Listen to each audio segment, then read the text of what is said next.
പ്രകൃതിയോടുള്ള സ്നേഹം. ഒരു ചെറിയ ഗ്രാമത്തിൽ മീനു എന്ന കുട്ടി ജീവിച്ചിരുന്നു. മീനുവിന് പ്രകൃതിയോടും മൃഗങ്ങളോടും വലിയ സ്നേഹം ഉണ്ടായിരുന്നു. അവൾ ഓരോ രാവിലെയും മാവിൻ തോട്ടത്തിൽ പോയി ചെടികൾക്ക് വെള്ളം ഒഴിക്കുകയും കുരുവികൾക്ക് ധാന്യം വിതറുകയും ചെയ്തു. ഒരു ദിവസം ഗ്രാമത്തിൽ കനത്ത വേനൽക്കാലം ആരംഭിച്ചു. ചുറ്റുമുള്ള ചെടികളും മരങ്ങളും വാടിത്തുടങ്ങി. മീനു ദുഃഖിതയായി. അവൾ അമ്മയോട് ചോദിച്ചു, നമ്മൾ പ്രകൃതിയെ സംരക്ഷിക്കാത്തപ്പോൾ അത് എങ്ങനെ നമുക്ക് തിരിച്ചു സ്നേഹം നൽകും? അമ്മ പറഞ്ഞു, മീനുവേ, നമുക്ക് കൂടുതൽ ചെടികൾ നടാം. മീനുവും ഗ്രാമത്തിലെ കുട്ടികളും ചേർന്ന് ചുറ്റുമുള്ള സ്ഥലങ്ങളിൽ ചെടികൾ നട്ടു.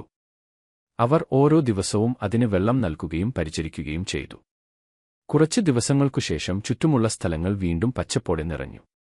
പക്ഷികളും മൃഗങ്ങളും വീണ്ടും തിരികെ വന്നു. മീനു പറഞ്ഞു, പ്രകൃതിയെ സ്നേഹിച്ചാൽ അത് നമുക്ക് തിരിച്ച് വലിയ അനുഗ്രഹങ്ങൾ നൽകും. ആ ദിവസത്തു തന്നെ മീനുവിന്റെ പ്രവർത്തനങ്ങൾ ഗ്രാമത്തിൽ എല്ലാം മാറി മാറ്റി.